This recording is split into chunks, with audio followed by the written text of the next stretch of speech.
हरे कृष्ण।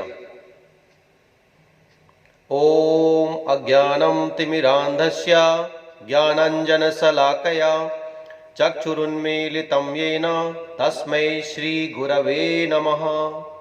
श्रीचैतन्यमनोऽभीष्टं विस्थापितं येन भूतले स्वयं रूप कदा मह्यं ददाति स्वपदान्तिकम्।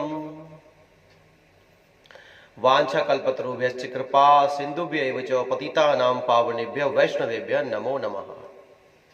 हरे कृष्णा। आज हमारी एक कथा का शीर्षक है पाप कर्मों का फल भौतिकवादी को घोर कष्ट के रूप में भोगना पड़ता है, और वही पाप कर्म का फल यदि वह आध्यात्म में रुचि ले तो भगवान की कृपा से कुछ कम हो जाता है।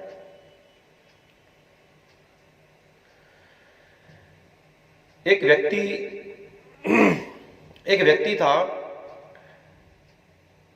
जो अपने परिवार के समस्त सदस्यों को अपने ही घर पर मांस काटकर खिलाता था, जैसे कि मुर्गा, बकरा इत्यादि। वह घर पे मांस काटता और उसके बच्चे देखते थे कि पिताजी मांस काट रहे हैं, पर वह यह नहीं समझते थे कि उस बकरे मुर्गे को काटने से उन्हें पीड़ा भी होती है। वे यही समझते थे कि जैसे हम आपस में खेल करते हैं, ऐसे पिताजी भी कोई बड़े बच्चों वाला खेल खेल रहे हैं। तो इसी प्रकार एक दिन पिताजी किसी कार्यवश घर से दूर गए। घर पर मां अपने 3 बालकों के साथ, सबसे बड़ा पुत्र 5 वर्ष का, उससे छोटा पुत्र 2.5 वर्ष का और सबसे छोटा 11 महीने का पुत्र। मां अपने 11 महीने के बालक को टब में स्नान करा रही थी और ऊपर 2 मंजिले में दोनों बड़े बच्चे 5 वर्ष का बालक और 2.5 वर्ष का बालक आपस में खेल रहे थे। खेलते खेलते बड़े वाले बालक ने कहा कि लगता है आज पिताजी बड़ों वाला खेल नहीं खेलेंगे, चलो हम खुद ही खेलते हैं। तो बड़े वाले बालक ने छोटे वाले बालक से कहा कि आओ तुम नीचे लेटो, हम खेल खेलते हैं। तो छोटे वाले भाई को नीचे लिटा दिया गया और बड़ा वाला भाई जाकर किचन से छुरा ले आया। एक हाथ से उसके हाथ को दबाया और एक पैर से उसकी गर्दन को दबाया और बिना समय गवाए एक झटके में उसकी गर्दन पर छुरी चला दी। वह छोटा बालक जोर जोर से चिल्लाने लगा, रोने लगा। उसकी गर्दन से बहुत तेजी के साथ खून निकलने लगा। वह चिल्ला रहा था। उसकी आवाज सुनकर मां दौड़ी चली आई। मां अत्यधिक भयभीत थी। जब उसने देखा कि उसके बीच वाले बालक के गर्दन से बहुत खून निकल रहा है, वह अत्यधिक दुखी हुई और क्रोधित भी हुई कि यह किसने किया, क्यों किया।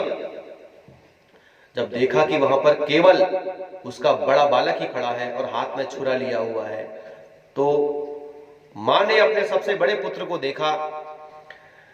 मां की आंखों में इतना गुस्सा देखकर बालक भयभीत होकर छत से कूद पड़ा और नीचे गिरकर उसका देहांत हो गया। बीच वाला पुत्र तो मर ही चुका था। दोनों की दशा देखकर मां वही मूर्छित होकर गिर पड़ी। कुछ ही देर में मां को होश आया। मां उठी, अपने दोनों पुत्रों की स्थिति देखी, अपने को संभाल नहीं पा रही थी, पर जैसे ही अपने तीसरे पुत्र की याद आई, जिसे वह टब में नहाता छोड़कर आई थी, जो कि मात्र 11 महीने का था, नीचे जाकर देखा तो वह भी टब में शांत पड़ चुका था। इस प्रकार एक के बाद एक तीनों पुत्रों की मृत्यु हो गई। यह मात्र कथा ही नहीं है, यह एक प्रेरणा है। हम अपने कर्मों से सीख लें कि हम यदि दूसरों को दुख देंगे, चाहे वह कोई पशु पक्षी ही क्यों ना हो, हमें भी उसके परिणाम में घोर कष्ट भोगना होगा। यही विधि का विधान है, यही इस सृष्टि का नियम है। यहां कोई भी स्वतंत्र नहीं है। मनुष्य का कर्म है कि वह उसे उन्नति की ओर भी लेकर जा सकता है और दुर्गति की ओर भी। केवल मनुष्य को छोड़कर जितने भी पशु पक्षी हैं, जितनी भी 84 लाख योनियों में 80 लाख योनियां जो हैं पशु पक्षियों की, कीड़े मकोड़ों की हैं,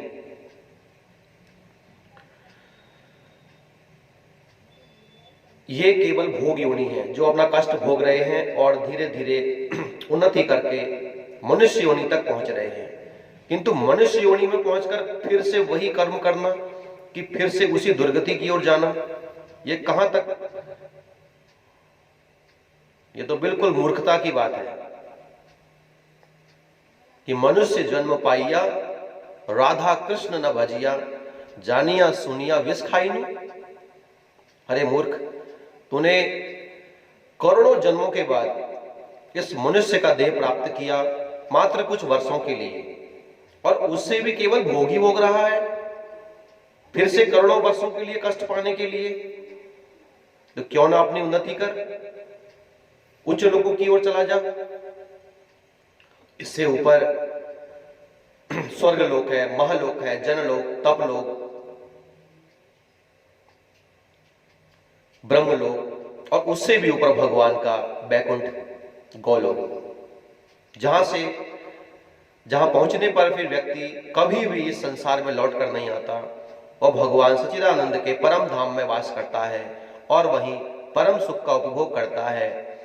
उसके जीवन से 4 प्रकार के कष्ट सदा के लिए समाप्त हो जाते हैं। बार बार मां के गर्भ में आना, बार बार इतना संघर्ष करने के बाद, एड़ी चोटी का जोर लगाकर सुख एकत्र करने के बाद फिर मर जाना दुखी होकर। मरना कोई नहीं चाहता, पर मरना पड़ता है। बीमारियों से परेशान होता है और बुढ़ापे से परेशान होता है। तो जन्म मृत्यु जरा व्याधि दुख दोषानुदर्शनम, यह जन्म मृत्यु बीमारी बुढ़ापे के रूप में उसे घोर कष्टों का बार बार सामना करना पड़ता है।